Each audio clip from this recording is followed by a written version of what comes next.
hostile country is trying to build a nuclear bomb. Behind the plot is a mastermind focused on the destruction of Israel. General Mohammed Suleiman hated Israelis, hated the state of Israel. It will take 3 elite Black Ops units to deal with this menace. Special forces operating deep within enemy territory to confirm the threat. That was an extremely risky intel gathering mission. If there was a mistake made, that could have been war. An elite flying unit to take it out. They destroyed their target, they exited, they lost nothing. And finally, an assassination unit to deal with the man behind the threat. 3 of them came as scuba divers to his beach house, shot him, and then disappeared. This is the top secret story of the Israeli strike against Syria.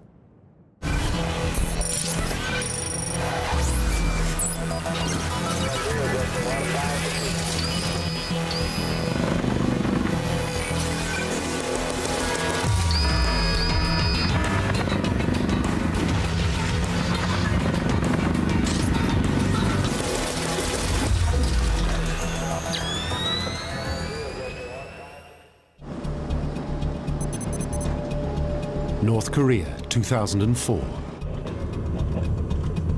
Deep inside this secretive communist state, a train travels through a remote northern town. Then suddenly,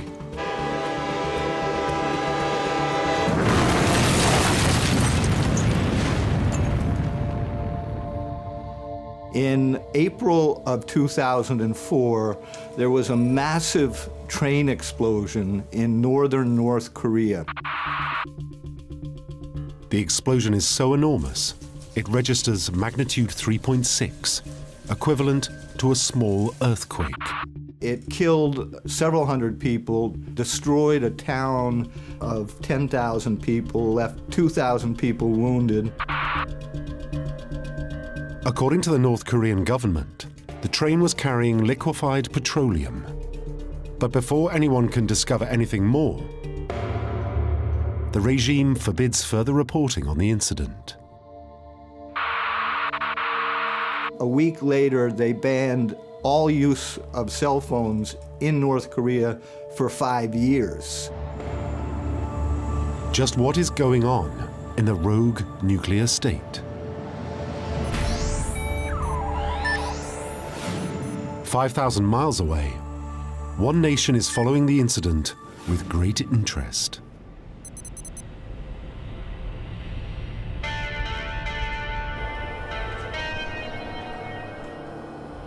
Meir Dagan is Israel's top spy, the chief of the Israeli intelligence agency, Mossad.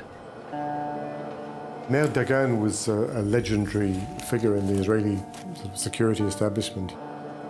He had a reputation for being very brutal in what he was prepared to do in pursuit of Israel's national security interest. North Korea behaving secretly is nothing new. But what intrigues Dagan are intelligence reports that a Syrian aircraft has now landed in North Korea. Contact between North Korea and the Arab world is unusual and highly concerning to Israel. And that was when the Israelis started to take a closer interest in what was going on. The plane is supposed to be delivering aid, but instead it seems it is being loaded with the bodies of victims of the crash. More than that, the bodies are being transported in lead-lined coffins and are carried by men wearing chemical weapons suits. This is extremely strange. Then Dagan is informed that the bodies in the lead coffins are not North Koreans, but Syrian scientists. There were 12 Syrian scientists from something called the Syrian Scientific Research Center, their covert military research and acquisition center. It raises a terrifying possibility for Dagan. Could North Korea be helping Syria to build a nuclear weapon? Dagan has to find out more. It becomes a top priority for Mossad and will eventually lead to one of the most extraordinary black ops of all time.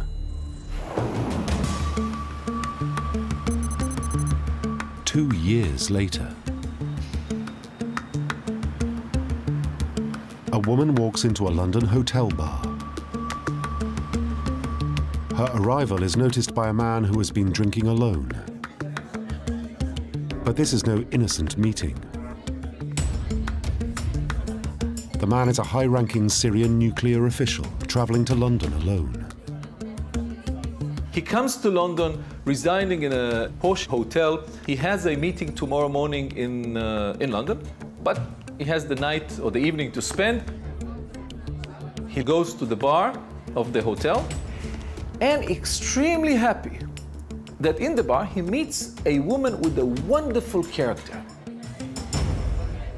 But what the Syrian doesn't know is that he is under surveillance. Mossad had been alerted to the Syrian's visit when he checked into a hotel under a false name. The Israelis dispatched teams of people to monitor him. Unaware he is being watched, the Syrian continues to flirt with the woman. And she's also impressed by him. He orders another drink and another drink, and he's confident that he has a wonderful way of spending the night. But he is also unaware that the woman is not as she seems.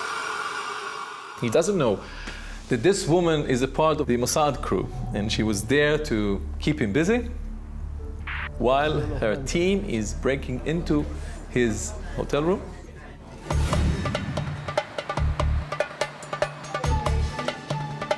The Mossad agents are members of the Neviat unit, experts in covert bugging. The team specialized in breaking into hotel rooms. It takes barely seconds for the Neviat team to override the hotel room security.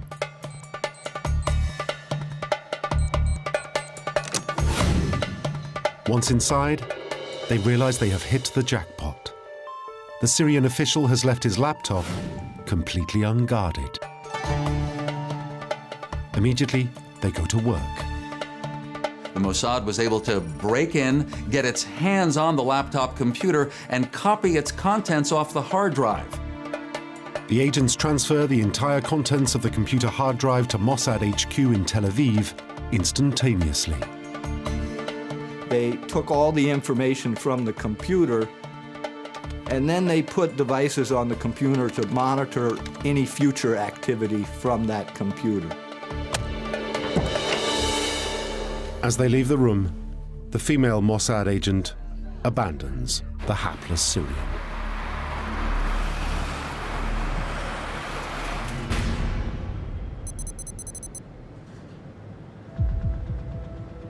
Within 15 minutes, Dagan and his analysts are looking at the files in Tel Aviv.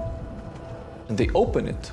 They find a lot of different details and documents.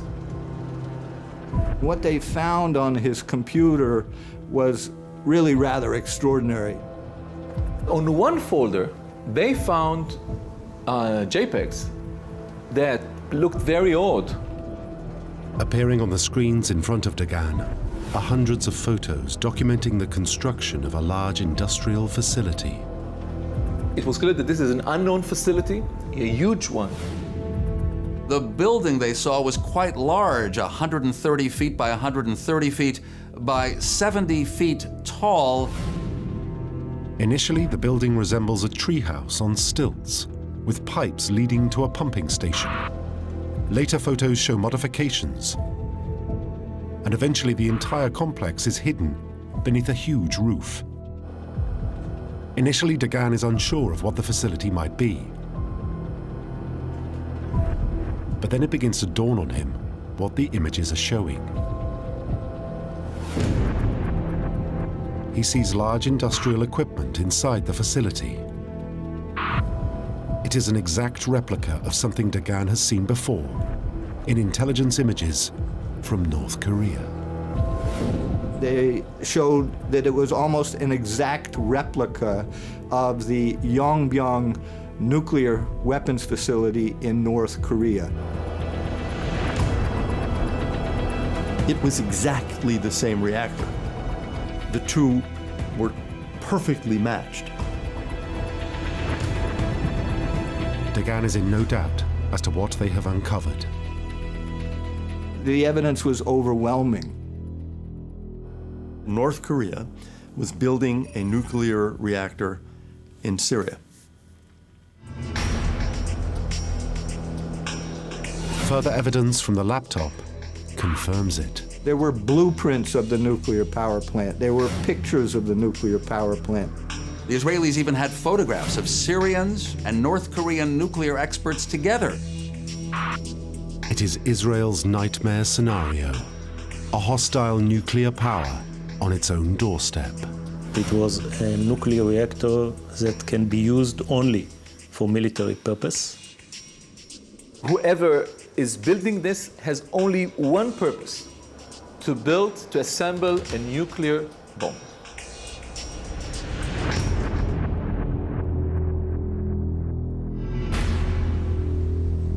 Dagan is now certain there is a nuclear weapons program in Syria, but he has no idea where it is.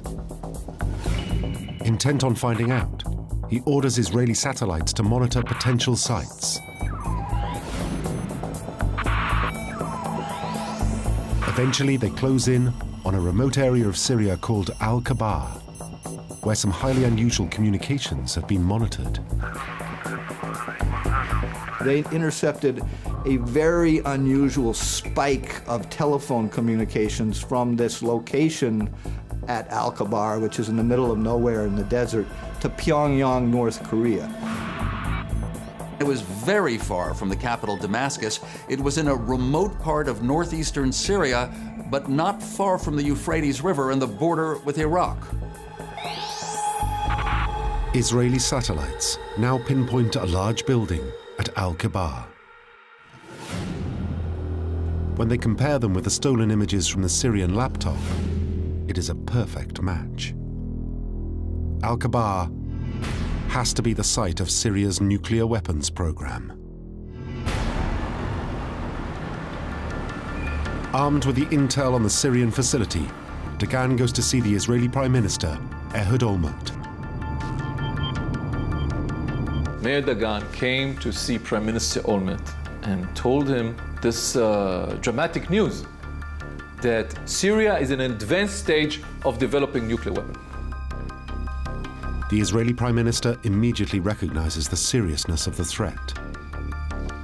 Olmert said one thing right at the start, and that was the Syrian nuclear weapons program is simply intolerable for Israel. It cannot be permitted. This is an existential threat to Israel. This reactor has to go away. The only way to be rid of the nuclear weapons program is to blow up the reactor. But first, he has a series of questions for Dagan. Most importantly, how far advanced is the reactor? If it is already operational, then a bombing could cause a catastrophe. If the reactor is already active, then a full destruction of the reactor might cause an enormous environmental pollution and poisoning. But Dagan does not yet know if the reactor is fully operational. The JPEGs were 15 months old, so this facility must be more advanced. They desperately need to find out how advanced the construction is. That means doing something extremely risky. Sending someone in to take a look. The next step would have to be risking the lives of operatives. Olmert has only one group of men capable of operating undetected hundreds of miles within enemy territory. So he calls upon Israel's elite Black Ops unit. In English, they are known as the unit. In Hebrew, they are the Sayeret Matkal.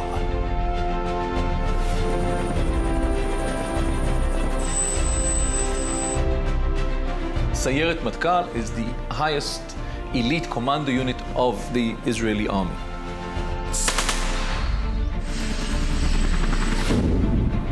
Sayeret Matkal in Israel is nothing short of legendary or mythical. It's essentially the top unit in the army. Their job is to go on special operations that are considered beyond the scope of your regular troops.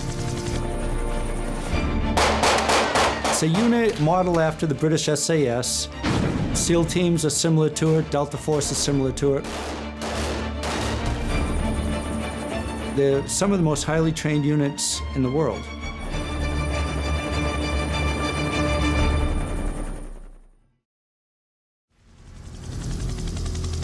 The Sayeret Matkal has one particular specialism: operating covertly behind enemy lines. The expertise of Sayeret Matkal is to infiltrate enemy countries in silent intelligence gathering operations. They've gone into Jordan, they've gone into Lebanon, they've done missions in and out of these countries undetected.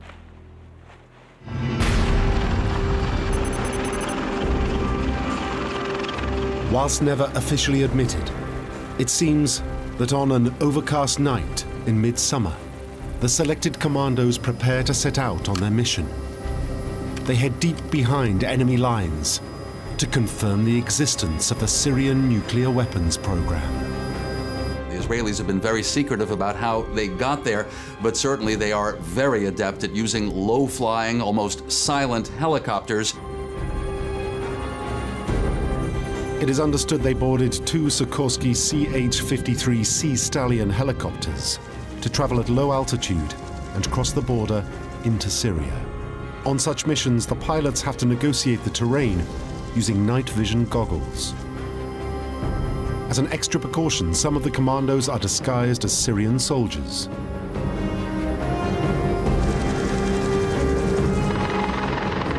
The commandos are dropped a safe distance from the facility. Israelis were able to get on the ground within about a mile of this mystery building in northeastern Syria. As the commandos set off, they know that no matter what, the Syrians must not be alerted to their presence. Once the helicopters are gone, if the Syrians discover them, there is no chance of being rescued. But that was an extremely risky intel gathering mission. If there was a mistake made and they were compromised, that could have been war.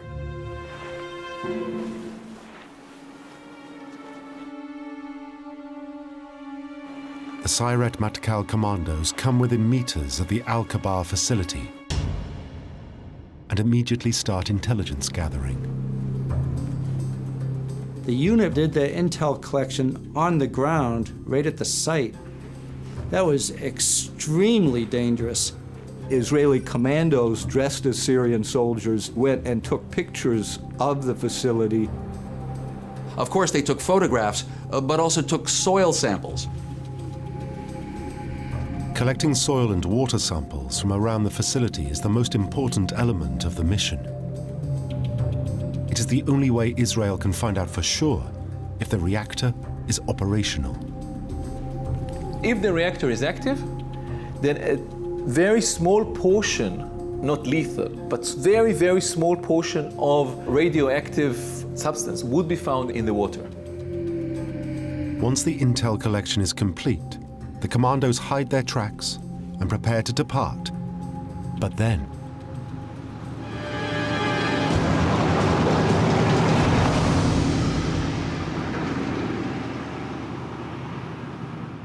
they were almost caught. They left the scene in the very last minute. the commandos remain undetected, and the mission complete, they return to Israel with the soil and water samples.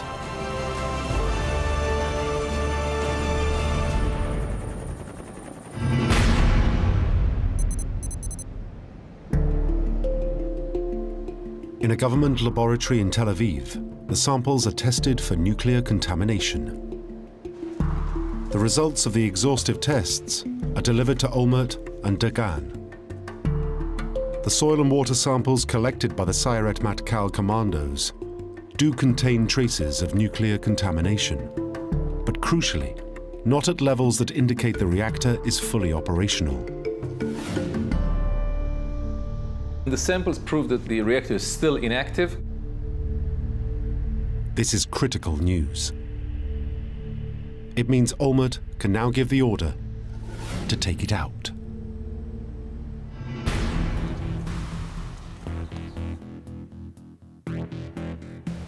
Olmert calls a meeting of Israel's top military and intelligence chiefs. They are all agreed on one thing. However this reactor got started and whenever it got started, the end is clear. The reactor is intolerable. We're not going to allow it, and it's going to go away. The only question is how to destroy it. The first option is to send the Sayeret Matkal back in. Perhaps sending in soldiers, again a Sayeret Matkal commando team, to attack on the ground, hoping that in secret you could get enough Israeli commandos and explosives to the scene to blow up the building. They know that they can get people to the site, but there are problems with this tactic. If you have to deploy special forces, it's a huge operation, very dangerous operation. They have to penetrate the site.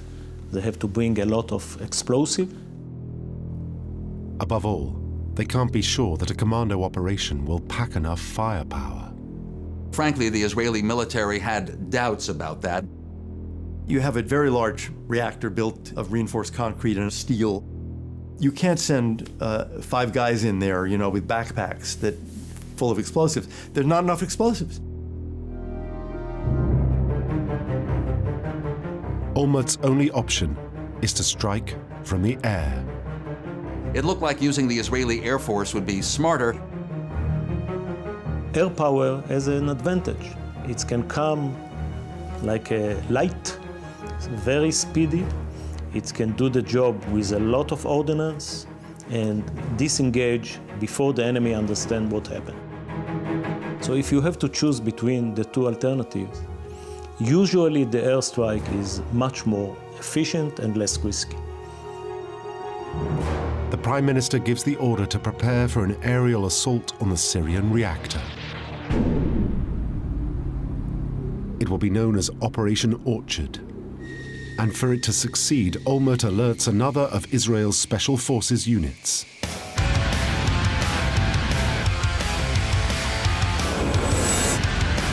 Squadron 69, known as the Hapatashim, the Hamas Squadron. There is no squadron better suited for a mission to destroy an enemy nuclear program. That's because they've done it before.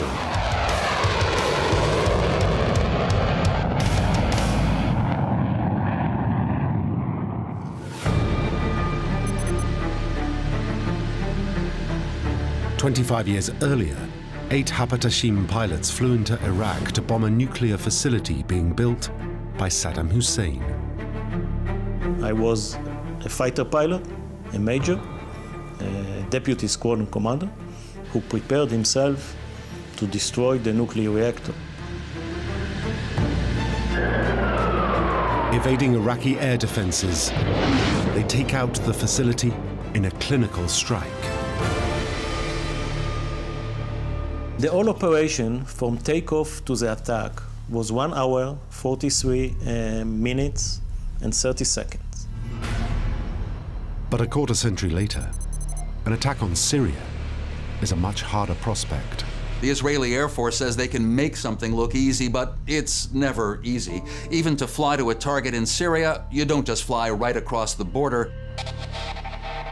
For decades, Syria has been developing one of the most formidable anti-aircraft defense systems in the world. They have installed the Russian-built Tor M1 air defense system and have multiple surface-to-air missile batteries ready to repel any air attack. nothing is easy when it comes to attacking a country that has anti-aircraft systems, and so the Israelis worked hard on their countermeasures. The Hapatashim has aircraft specifically designed to evade such air defenses. The US-made F-15 and F-16 fighter bombers. The F-16 is well equipped to cope with a lock-on of a missile battery. We can break the lock. We can use some ECM, flares against guided missiles, and some electronic warfare against the same batteries. They also carry electronic countermeasures that can fool the Syrian air defense system and allow the attacking craft to enter Syrian airspace undetected. In the meantime, the Hapatashim pilots begin flying practice missions. To be successful, their bombs must hit a precise target point so that they will penetrate the building and explode from within. They practice steep-angle dive bombing runs on a tiny target.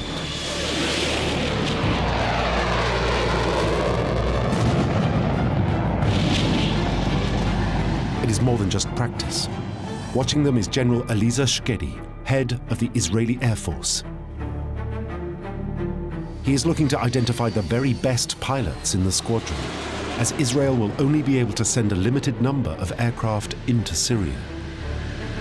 If you bring too many airplanes, the chances that you will be discovered is bigger.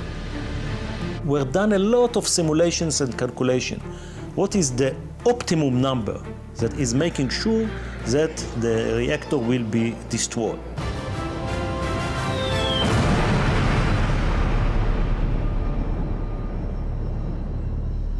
A date has yet to be decided for Operation Orchard. But then Prime Minister Olmert receives intelligence that forces his hand.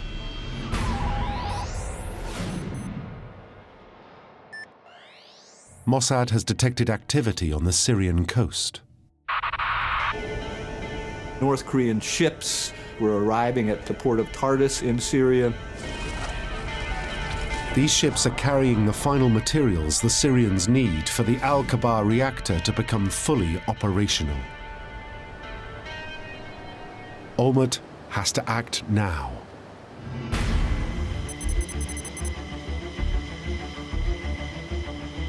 At exactly 23:59, 10 Hapatashim pilots are ordered to take off. Even now, they have no idea what their target is.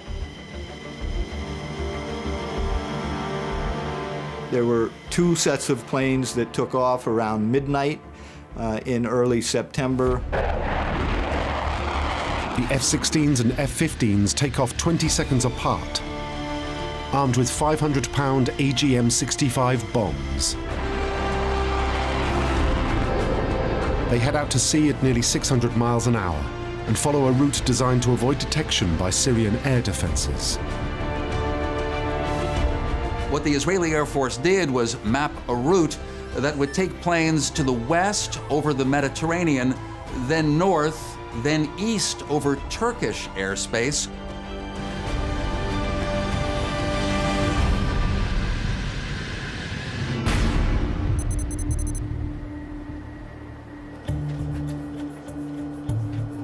Israel's Prime Minister and senior military commanders gather in the Israeli Air Force's underground command center, known as the Pit.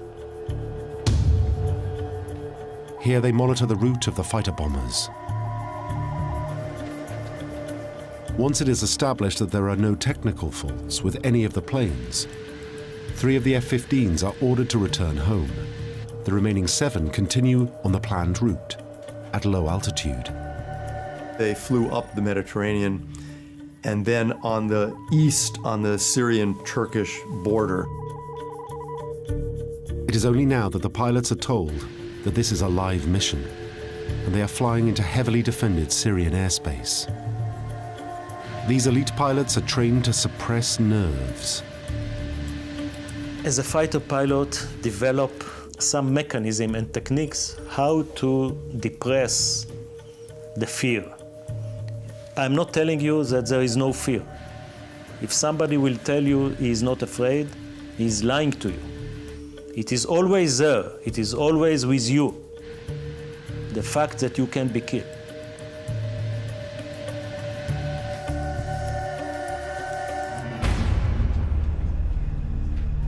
The planes approach Syrian airspace. It is now that they will encounter the Syrian air defense systems. The military side of the operation involved somehow evading the Syrian radar so as not to alert the Syrians to their presence. Using codes allegedly sold to them by Russia, the Israelis are able to make the Syrian air defenses suddenly display hundreds of enemy planes. Then just as suddenly, the Syrian system detects no enemy planes at all. To the Syrians, it appears like a brief technical glitch. So the Israelis actually made the Syrian system think that everything was normal, as though the radar screens were absolutely fine, but the Israeli planes were invisible. The Syrians didn't even know they were under attack. Now in enemy airspace, they move on to the next stage. Precise coordinates of the Al-Kabar complex are sent to the Israeli pilots' onboard computers, and the planes swing south to begin their bombing run. This is the risky time. This is where your breathing become much more in a high pulse. It is no longer about technology. Now the human element takes over. At the end of the day, as a pilot, you have to find the target yourself, and the aiming, nobody can help you in aiming and finding the target.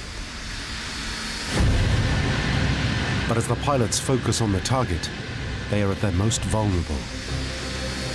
You have 1 minute that you are exposed to everybody, and you are not defending yourself because you are concentrating on aiming on the target. This is the 1 minute that the most difficult of the flight.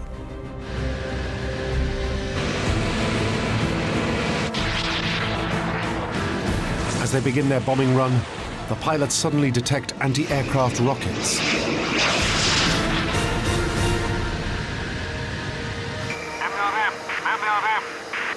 Back in the pit in Tel Aviv, they have no idea what is going on. Has the target been hit? Have the pilots been shot down? Then comes a radio transmission. It is the single word, Arizona. Arizona.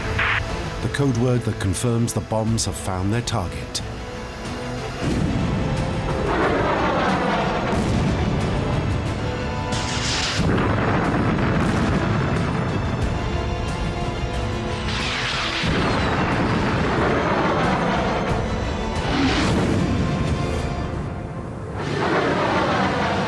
Not a single Israeli plane has been lost, and the reactor has been totally destroyed.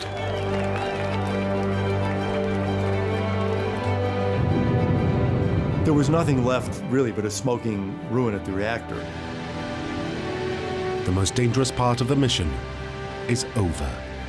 When you release the bombs, you are much lighter now, you can maneuver much stronger, and you go back to a low level, and then you start to relax.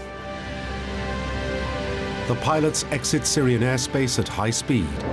The mission is a complete success. They destroyed their target, they exited, they lost nothing. Olmert immediately telephones the White House to tell President Bush that something that never existed doesn't exist anymore.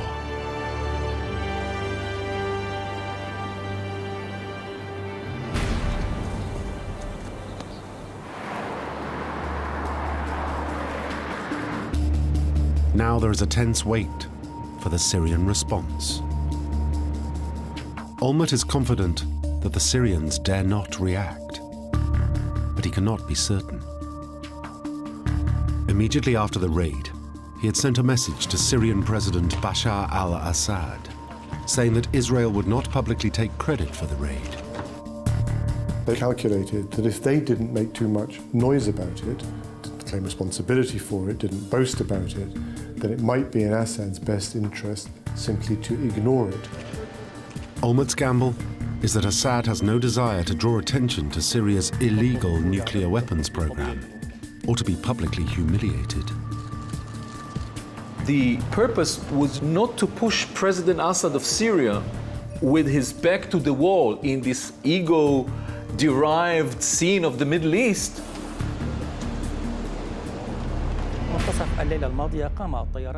Sure enough, the gamble pays off. Syrian state news announces that Israeli planes had been repelled from Syrian airspace. It is a lie, but both countries are content to pretend that the bombing never happened. It seems Olmert has successfully safeguarded Israel's future.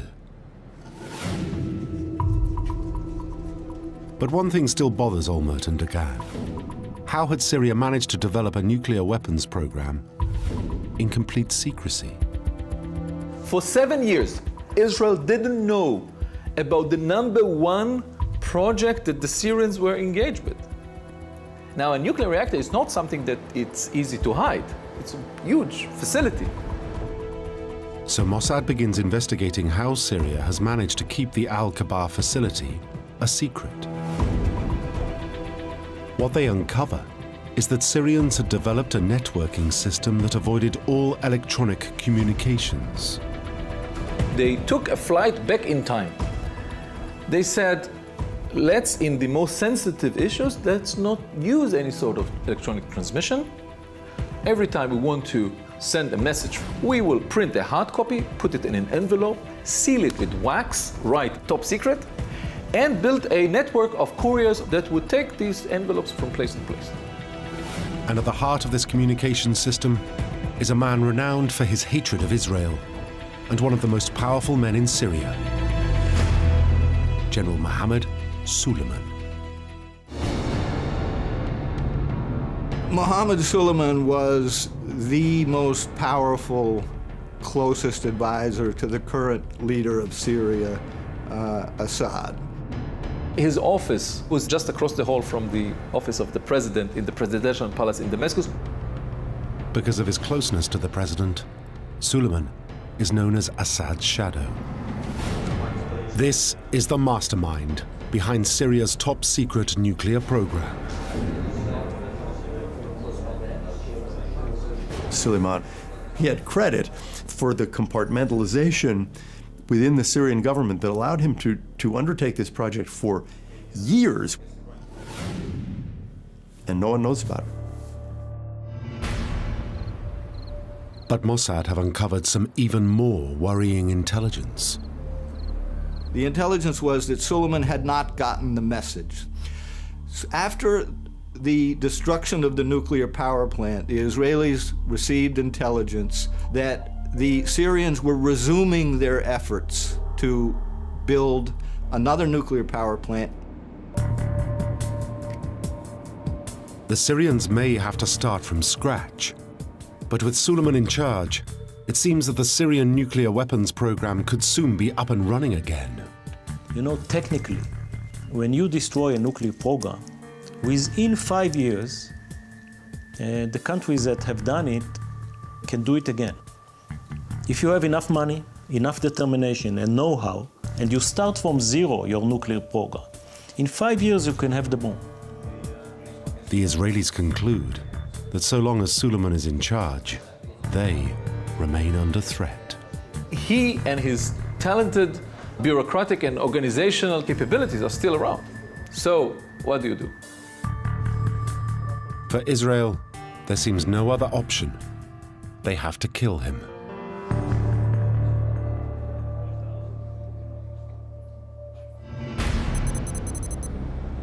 But taking out Suleiman will be a far harder task than striking at a static building in the desert.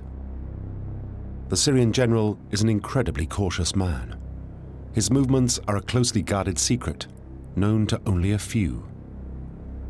In Damascus, he is under armed guard. Getting to him there will be impossible. But in midsummer 2008, Mossad discovered that Suleiman is planning to spend a weekend at his second home, a villa in the Syrian coastal city of Tartus.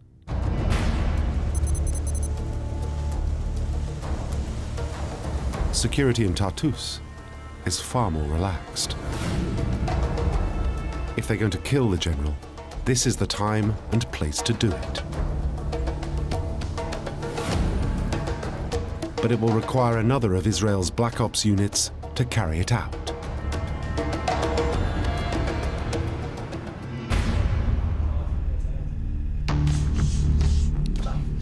This group are called the Kidon.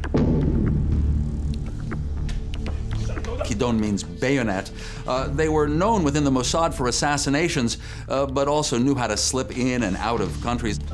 Among even their enemies, they are respected as extremely talented and well-trained in the operations theater. The Kidon is the most secretive of all Israel's elite units, and almost no operational details of their missions have ever been released by any Israeli government. They are notorious for one specialist activity: assassinating Israel's enemies, wherever they may be. When Canadian weapons expert Gerald Bull was found to be working with Saddam Hussein, he soon met with an untimely end. This was widely regarded to be the work of the Kidon. They also have taken out dozens of Iranian scientists, dozens of North Korean scientists and engineers, dozens of Syrian scientists and engineers. There is no unit in Israel better suited to conducting a high-level assassination abroad than the Kidon. This is the unit that many believe are charged with planning the assassination of General Mohammed Suleiman.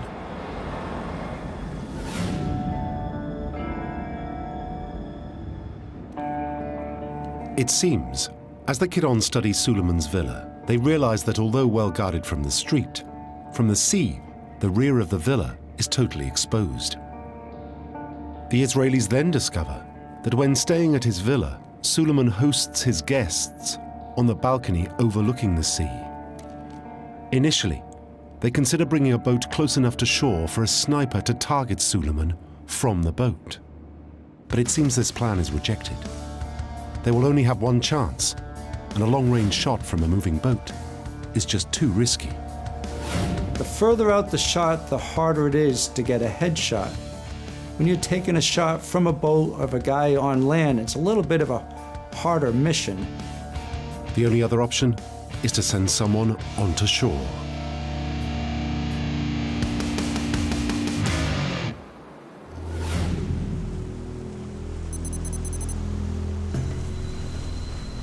A yacht sails up the Mediterranean coast towards Tartus. It is registered to a wealthy businessman, but today the crew are said to be carrying 2 Kidon snipers. They sent in one of their intelligence assassination teams in a ship off the coast of Tartus, off the coast of Syria. Around a kilometer off the coast, the yacht drops its sails, and the assassins make their way to shore. Snipers from the ship came as scuba divers to his beach house. At the same time, General Suleiman arrives at his weekend home.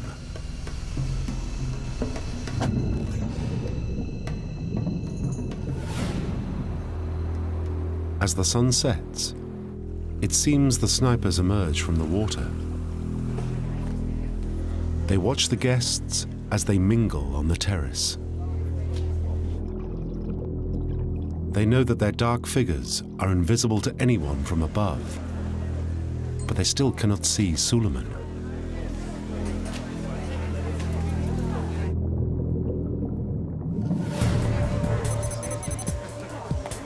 Eventually, Suleiman appears. He was having dinner at his country home along the sea. His friends and family were sitting around the dinner table. As the general entertains his guests, the two snipers line him up in their crosshairs. They get ready to take the shot. But then, their target is obscured. They move to a new position.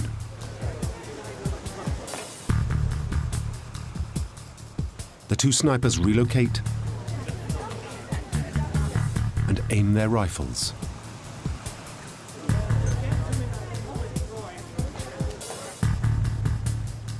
They have earpieces in, which can hear an electronic countdown. This will ensure they fire simultaneously.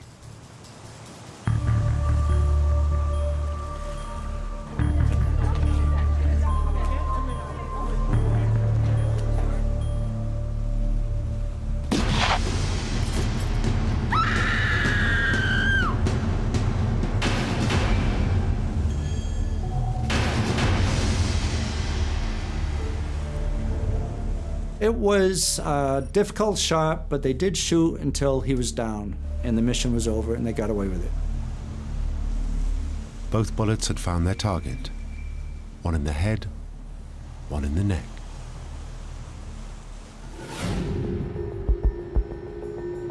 Like the bombing of the reactor, Israel will never officially admit to the assassination of General Suleiman. The Israelis do not talk publicly about killing people overseas because it's actually against the rules. But they do say things, including in this incident, they referred to it as a very happy accident. That was actually an official statement. Taking out the threat of a Syrian nuclear weapons program has been an extraordinary accomplishment, calling upon 3 elite special forces units. The Sayeret Matkal to identify the threat, the Hapatashim to take it out, and the Kidon to ensure that it cannot return. Thanks to these operations, a dangerous and volatile regime has been stopped from acquiring the most dangerous of all weapons of mass destruction. The importance of that has only been made more evident since 2011. When Syria began its descent into a vicious civil war.